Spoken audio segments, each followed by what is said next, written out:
My name is Jessica. I've been married to my husband Adam for almost 10 years. I was feeling down because we had been struggling to have children. My husband always comforted me, saying, "We can do many things together instead. Even without children, let's enjoy our time together."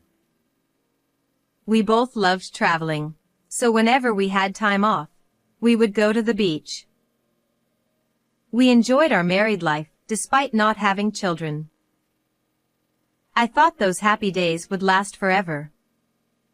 Until that day. I worked as an office clerk in a nursing home. On that day, like any other, I was working diligently since the morning. While working, I was thinking about what to have for dinner tonight. I remembered I had some potatoes and chicken left, so I decided to make roasted chicken. Just then, out of nowhere, "Ms. Brown." The manager suddenly called out to me loudly. I wondered what it could be. Did I make a mistake? Yes. I quickly responded, but I couldn't help but tense up. As I approached the manager's desk, the manager, in a panicked frenzy, rushed over to me instead. "It is urgent. Your husband." My husband? What about him? "Your husband collapsed at work. Forget about work, so hurry to the hospital, . I hurriedly jumped into my car and rushed to the hospital. My heart was pounding incessantly as I drove. We had talked normally that morning, and now. Please, let him be okay. Please. I cried as I drove. The hospital was only a 15-minute drive away, but it felt incredibly far. When I arrived at the hospital, I ran to the reception. Then, I was guided to the designated treatment room. "Adam!" I screamed, but my voice never reached my husband. It was already too late.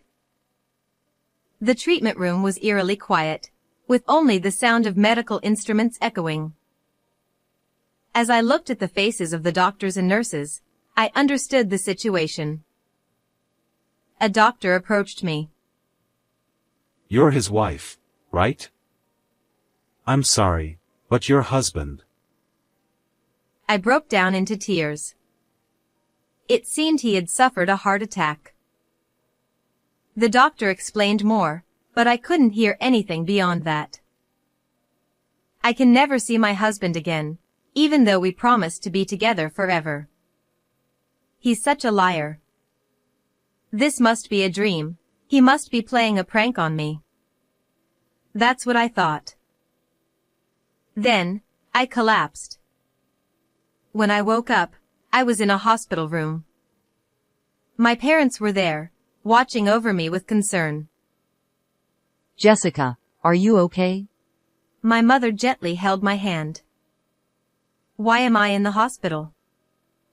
"Oh, right, I heard that my husband collapsed." And then, my husband. Through the haze of consciousness, I remembered and began to cry. My mother, seeing me like this, hugged me tightly, tears welling up in her eyes. I cried out loud.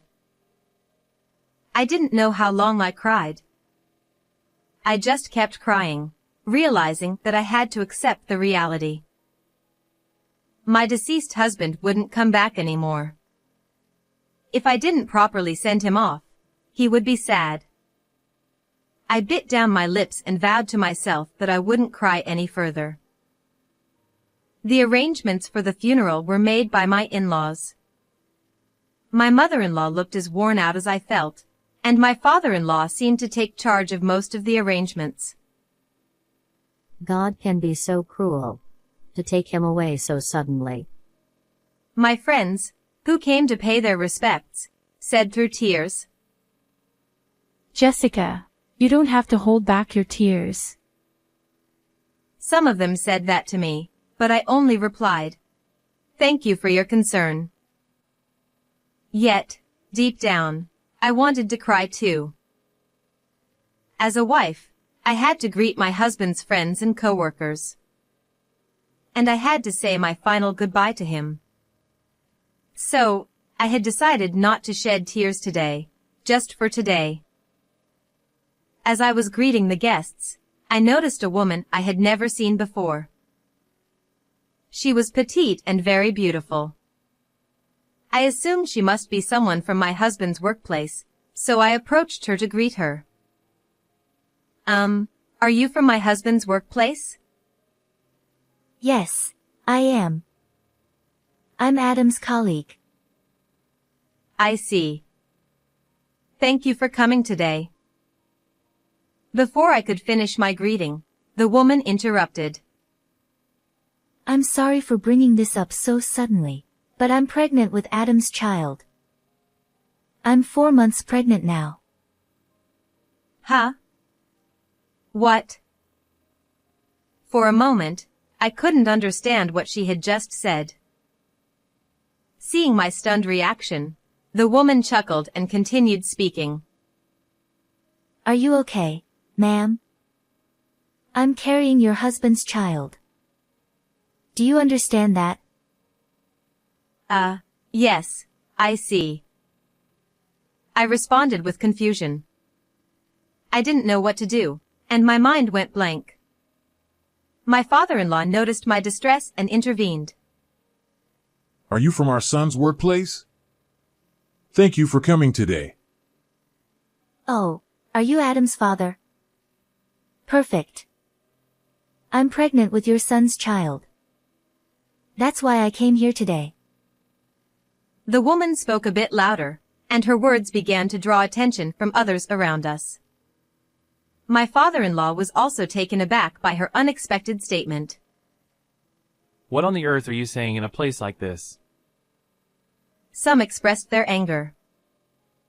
I'm saying it here because it's necessary. Adam's child is in my belly. That means I'll get a share of the inheritance, right? Her unexpected statement left everyone speechless. It's still during the funeral. Naturally, it's not the appropriate time to discuss inheritance. Hey, what are you saying? Stop it. My husband's boss, hearing the commotion, tried to intervene. That includes rights to this house, and the assets as well. The child in my belly has the right to inherit everything. The woman continued her disturbing conversation. Despite being told to stop, even by her boss, she kept causing a scene, saying unbelievable things. Adam and I loved each other. He always said he'd divorce someday and be with me. The child in my belly is proof of our love. She shouted for everyone to hear. At that moment, my mother-in-law also noticed the commotion. What's going on? What's happening? The woman approached my mother-in-law while rubbing her belly. The only grandchild that the useless wife over there couldn't make is right here. I'm sure you're happy about it. Please cherish them a lot. She spoke with a smile. My mother-in-law was also taken aback and fell silent. Seeing that scene, I couldn't help but think. Surely, my in-laws must have wanted a grandchild.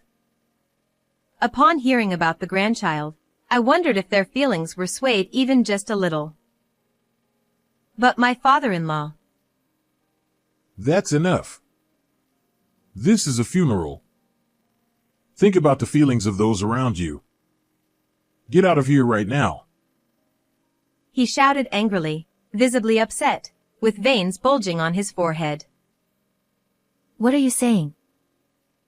Shaken by his outburst, the woman seemed bewildered. Did she think she would be accepted if she mentioned the grandchild? And then, she spoke out like this. Why are you shouting at me? You don't need a useless wife who can't even give birth to a grandchild, right? I'm more suited to be your daughter-in-law. That's right. We don't need a wife like you. It's all your fault. She tried to grab me, but people quickly intervened and restrained her. Stop it. I'm pregnant. Let go of me, don't touch me. She protested loudly. At that moment, my mother-in-law began to speak to her. Is it really my son's child? If so, then we'll have to divide the inheritance, won't we? That's right. You get straight to the point. Her eyes sparkled with excitement. However, to inherit the inheritance, we'll need to have a DNA test, won't we? Since my son is no longer with us, there's no way to confirm it. But that's not a problem, is it? Because it's truly my son's child, right? She asked with a smile. There's no need for a DNA test. We truly loved each other, she said while trembling. You're shaking. Are you okay? Is something wrong? My mother-in-law pressed on, looking at the woman with a cold gaze. The woman's face began to flush red. Then, my mother-in-law's expression changed, and she said decisively, causing a scene during the funeral, claiming it's my son's child. If it turns out not to be, do you understand the consequences? Confronted by my mother-in-law's stern words, the woman couldn't say anything and eventually burst into tears. We truly loved each other. Even while crying, she still continued to insist on that. Enough is enough. This is disgraceful. My son wouldn't have loved someone like you. I know how much he loved his wife. She held me around the shoulders and dismissed the woman. I want to send off my son properly, so could you please leave right away? Could someone, perhaps her boss, escort her out? My husband's boss forcibly escorted the woman out, allowing the funeral to proceed smoothly, and it ended without incident. And when the burial was over, it finally hit me that my husband was no longer here. All the emotions I had been holding back came flooding out, and I cried alone while looking at photos of my husband. Later on, my husband's boss came to our house to apologize again regarding the incident with that woman. According to him, she had one-sided feelings for my husband and relentlessly pursued him without worrying about anyone else. She would always try to sit next to him at social gatherings and made constant advances towards him. However, my husband never reciprocated her feelings. Despite warnings from his boss and others, she didn't seem to listen and they eventually gave up trying to reason with her. I'm truly sorry for letting it escalate like that. We should have handled it better. Then he apologized deeply. However, the one to blame was not the company but that woman. I told him that we were seeking damages for defamation against her. It was an unforgivable act to disrupt the final farewell with my husband. His boss empathized with my feelings, and afterward, we reminisced about my husband. Adam always used to talk about you, you know. Even if he might not remember, when he got drunk, he'd always boast about his wonderful wife. You're truly a lucky woman to be so loved, he said with tears welling up in his eyes. Oh no, I'm the lucky one to have such an amazing husband. He's too good for someone like me, I replied, my voice trembling. This is what I heard from my mother-in-law later on, but it seems that the woman was really pregnant. However, it appears that the child was not my husband's, of course. She confessed to sleeping with various people and deliberately trying to get pregnant. She admitted that, out of spite for not being acknowledged by my husband, she thought causing a commotion by claiming the child was my husband's would surely lead to divorce. She doesn't know who the real father is. Everything came to light at the company, and she lost her job. She's currently unemployed and facing a damages claim from me, but it's her own fault. After his boss left, my mother-in-law came to me and shared a story. To be honest, there was only one time we mentioned wanting to see our grandchild. But Adam got angry at us. Don't you ever tell Jessica about that. If you do, I'll cut off ties with you as my parents. Even if we can't have children, as long as Jessica is with me, I am happy. That's what he said, and they apparently came to believe that as long as their son was happy, that was all that mattered. My mother-in-law continued her story. At that moment, I believed that he truly loved you, Jessica. Because of that, she could assert confidently that he had never cheated. I truly love you too, Jessica. I think of you as my real daughter. So, you're still young, and I want you to remarry and be happy. She said that to me, but I shook my head with a smile. I only have one husband. My mother-in-law burst into tears. I hugged her, and we both cried together. It's been several years since then, but I still think about my husband. I still wonder why he left me alone. There are times when I honestly feel like there's no meaning to living in a world without him. But I have to keep living. My husband, who was an only child, is no longer with us, and I'm sure my in-laws are feeling lonely. I wanted to repay my parents-in-law in place of my husband. Today is the 40th anniversary of their marriage. I decided to surprise them with a cake. I also gave them a trip as a present, hoping they would enjoy it together. My in-laws were very delighted. Then, I thanked them for giving birth to my husband.